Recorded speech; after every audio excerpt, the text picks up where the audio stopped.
smile of H. Holmes hid one of the darkest minds in American history. A man who built a hotel designed for murder. A place filled with hidden rooms, secret passages, and victims who never escaped.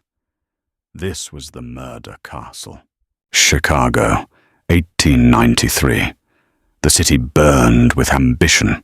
Factories thundered beside crowded streets. Smoke drifted endlessly across the skyline. And beneath the growing lights of the World's Fair, thousands of strangers arrived every single day. Travelers, workers, dreamers, tourists from around the world. The city had become the center of attention for an entire nation.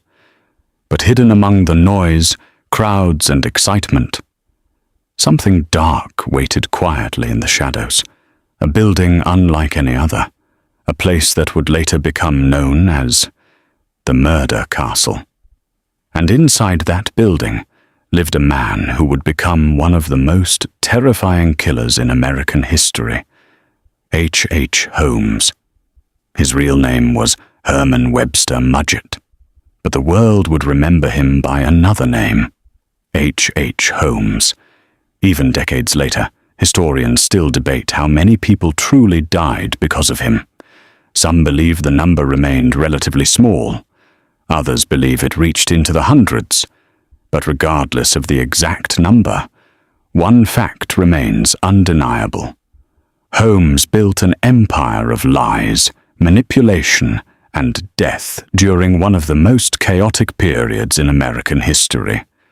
And for years, nobody fully realized what was happening inside his building. Holmes was born in New Hampshire in 1861. From the outside, his early life appeared relatively ordinary, but stories from his childhood already hinted at disturbing behavior. Some accounts claimed he showed signs of cruelty from a young age. Others described him as intelligent, manipulative, and emotionally detached. Whether all those stories were true remains uncertain, but one thing became clear very early in his life. Holmes possessed an unusual ability to deceive people. He spoke calmly, confidently, and convincingly. People trusted him easily, especially women. As Holmes grew older, he studied medicine at the University of Michigan. During that period, he reportedly became involved in insurance fraud schemes involving corpses. According to later investigations, Holmes stole cadavers from medical laboratories, disfigured the bodies, and used them to fake accidental deaths for insurance money. Even before becoming famous as a killer, he already understood how to manipulate death for profit. That pattern would continue throughout his entire life. By the late 1880s, Holmes moved frequently across the United States, using false names and fake identities. He worked temporary jobs, committed scams, and disappeared before people discovered his lies. Eventually, he arrived in Chicago. At the time, Chicago was expanding rapidly. The city represented opportunity, wealth, and industrial growth. But it also became a perfect environment for criminals. Thousands of strangers entered and left the city constantly. People vanished easily within the crowded streets. And in 1893, Chicago prepared to host one of the largest events in modern history, the World's Columbian Exposition, also known as the Chicago World's Fair. Millions of visitors flooded into the city. Hotels became overcrowded. Businesses exploded with activity. And Holmes immediately recognized an opportunity hidden within the chaos. Near the Englewood neighborhood of Chicago, Holmes purchased property and began constructing a large 3-story building. To outsiders, it appeared to be an ordinary mixed-use structure. The first floor contained shops and businesses. The upper floors supposedly functioned as lodging for travelers visiting the World's Fair, but the building itself slowly became stranger over time. Workers hired to help construct the structure rarely stayed employed for long. Holmes frequently fired contractors before paying them. Some workers later claimed the building's layout made little sense. Rooms connected strangely. Hallways ended abruptly. Doors opened into brick walls, and Holmes often insisted on supervising construction personally. As the structure expanded, its true purpose remained hidden. Years later, investigators would discover that parts of the building appeared specifically designed for murder. Inside the upper floors existed hidden passageways, concealed staircases, soundproof rooms, trapdoors, and secret chutes leading toward the basement below. Some rooms contained gas lines controlled remotely. Others could reportedly be sealed shut completely from the outside. Victims trapped inside had little chance of escape. The basement itself became even more horrifying. Investigators later discovered surgical tables, acid containers, cremation equipment, and tools capable of destroying bodies entirely. There were also reports of lime pits and dissection areas hidden beneath the building. The newspapers eventually gave the structure its infamous nickname, the Murder Castle. And according to investigators, Holmes used it to trap and kill victims for years. During the Chicago World's Fair, the city overflowed with tourists searching desperately for lodging. Holmes appeared charming and professional. He advertised rooms to visitors. He employed young women inside the building, and many people who entered the murder castle never returned again. One of Holmes's most disturbing characteristics involved his ability to appear completely normal. He smiled easily, spoke politely, dressed professionally. Some people described him as handsome and charismatic. Women trusted him quickly, business owners respected him, and neighbors rarely suspected the horrors hidden inside his building. That normal appearance allowed Holmes to manipulate victims effortlessly. Many women believed he loved them. Others trusted him financially. Some disappeared shortly after meeting him. Over time, Holmes became connected to countless missing persons cases, but during the late 19th century, tracking disappearances remained extremely difficult. Communication between police departments was limited. Travel records remained inconsistent, and many victims arriving for the World's Fair had few local connections in Chicago. If someone vanished, there was often nobody nearby searching for them immediately. Holmes exploited this chaos perfectly. Some victims reportedly died inside sealed rooms filled with gas. Others may have been trapped inside soundproof chambers where screams could not escape. Certain stories suggested Holmes enjoyed observing victims while they slowly realized escape was impossible. Whether every horrifying detail later published in newspapers was completely accurate remains debated by historians, because after Holmes's arrest, sensational journalism exploded across America. Newspapers competed aggressively for readers, and many stories about Holmes became increasingly dramatic over time. Still, even after separating myth from reality, the truth remained terrifying enough on its own. Holmes committed fraud constantly. He manipulated insurance companies, stole money from business partners, and repeatedly deceived people close to him. Marriage meant little to him.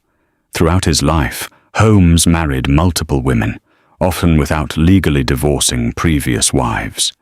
He lied continuously, not only to strangers, but to almost everyone around him: employees, friends, lovers, business associates. Nobody truly knew who he was. And perhaps that uncertainty became one of the most frightening parts of the entire story. Because Holmes rarely appeared violent outwardly, he did not resemble the monstrous killers people imagined. He blended into society effortlessly, which made him far more dangerous. As investigators later uncovered Holmes's activities, they realized his crimes extended far beyond murder. The man operated almost like a professional con artist obsessed with manipulation and control. He sold fake products, created fraudulent business deals, and constantly borrowed money he never intended to repay. His entire life became built upon deception. But eventually, his luck began running out. One of Holmes's closest criminal associates was a man named Benjamin Pittersall. Together, the two men planned insurance fraud schemes involving fake deaths and false identities. But somewhere during these operations, Pittersall himself died. Authorities later concluded Holmes murdered him as part of an insurance scam. The case soon expanded into something far darker. After Pittersall's death, Holmes gained temporary custody of several of Pittersall's children. 3 of those children later disappeared. Their mother desperately searched for answers while Holmes continued traveling across the country using false names. Eventually, investigators discovered the remains of the children hidden in horrifying conditions. The discovery shocked the nation completely. At that moment, the image of Holmes transformed from ordinary criminal into something far more terrifying. A monster hiding beneath the appearance of a gentleman. Detective Frank Geyer became one of the key investigators pursuing Holmes across multiple states. Frank Geyer followed an enormous trail of lies, fake identities, abandoned buildings, and missing persons connected to Holmes. The investigation slowly revealed the scale of his deception. Cities across America became linked to Holmes's crimes, and the deeper investigators looked, the darker the story became.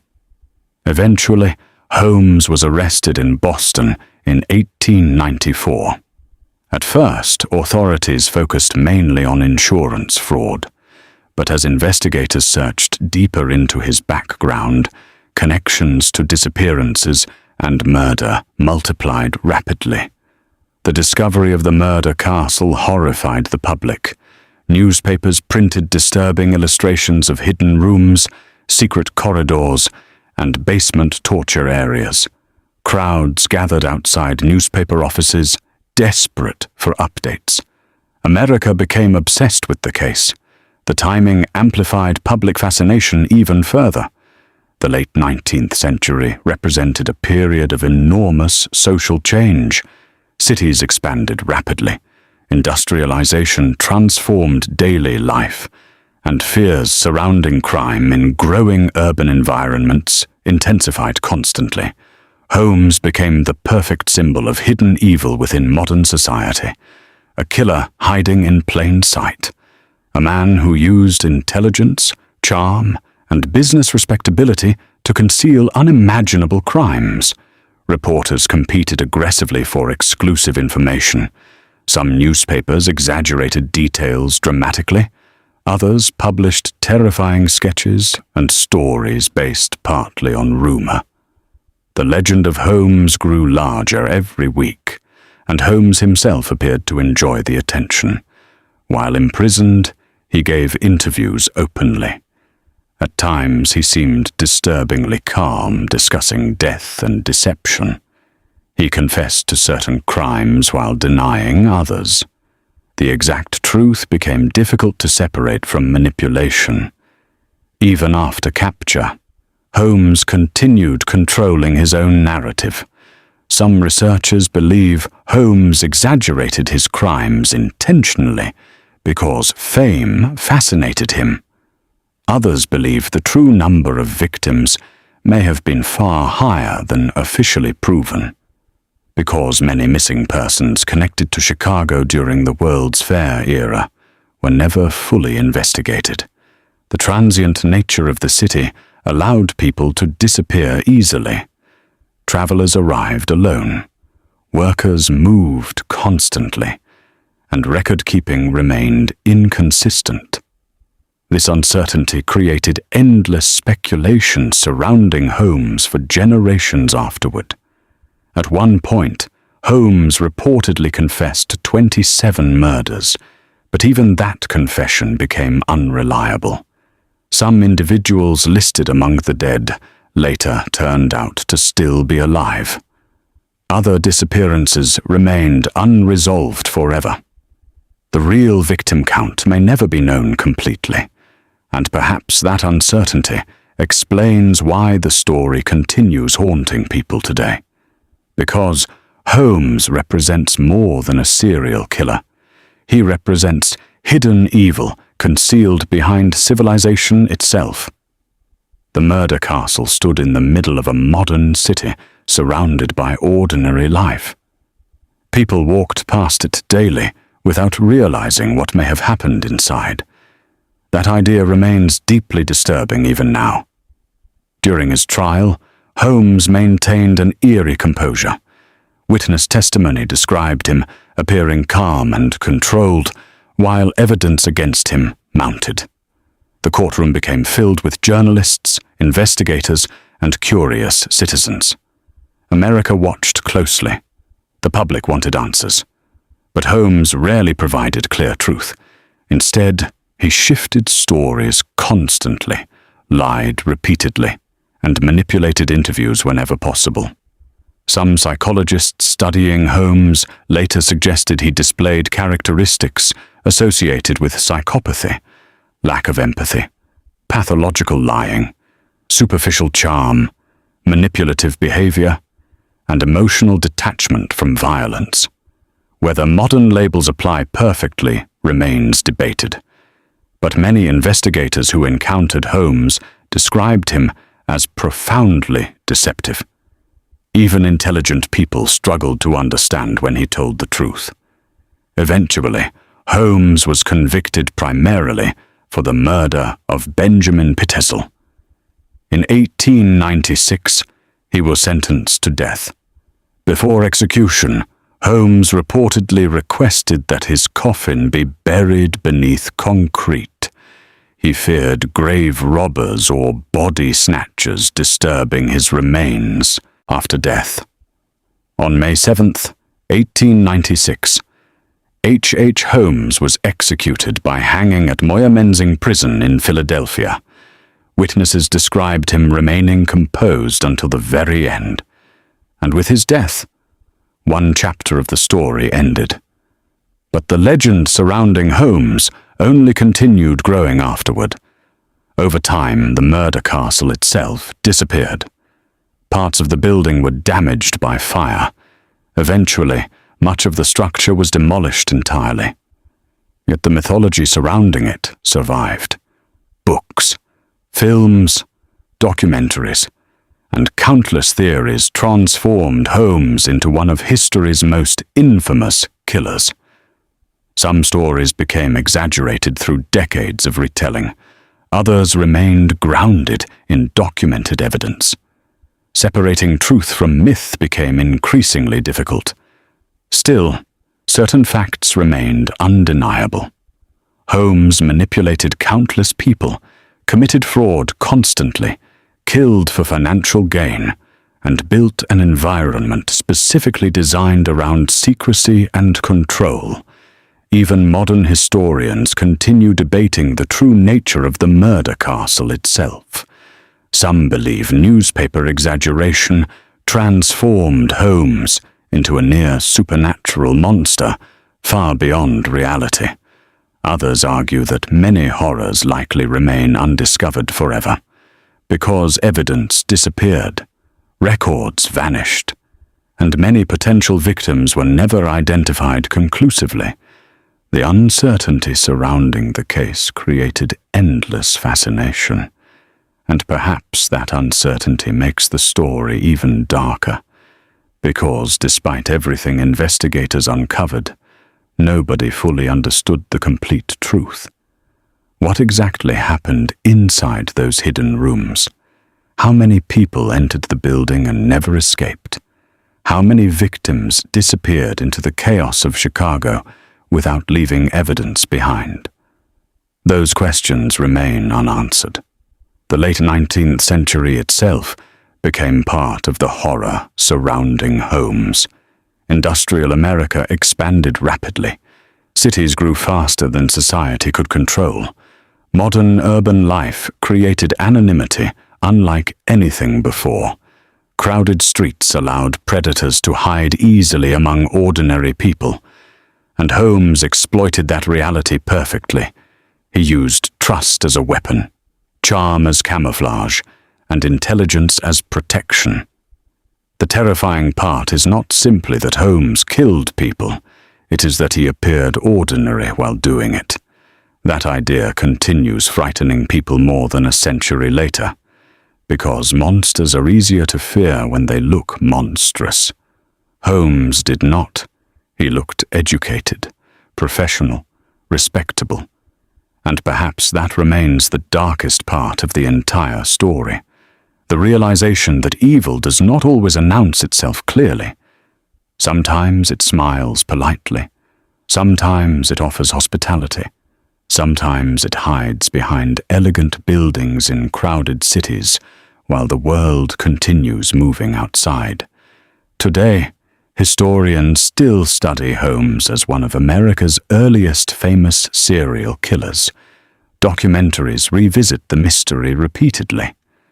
Researchers examine surviving records, searching for overlooked evidence, and tourists visiting Chicago still ask about the murder castle, even though the original structure no longer exists. Because certain stories never disappear completely, especially stories involving hidden rooms, secret passageways, and unanswered questions. The legend survives because it touches something deeply unsettling inside human imagination. Fear of hidden danger, fear of deception, fear that ordinary places may hide extraordinary darkness beneath the surface. And in the case of H. Holmes, that fear became horrifyingly real. The city of Chicago eventually moved forward. The World's Fair ended. Buildings changed. Generations passed. But the shadow of Holmes remained buried within American history, a reminder that some of history's darkest monsters did not emerge from isolated wilderness or ancient legends. They emerged from crowded cities, busy streets, and ordinary buildings where nobody suspected evil waiting behind closed doors. Even now, more than a century later, the name H. Holmes still carries the same chilling image. A smiling man standing quietly inside a building designed for death. A killer hidden beneath the mask of civilization itself. And somewhere within the legends, rumors, and fragmented truths surrounding the murder castle, part of the mystery still survives. Dark Chronicle.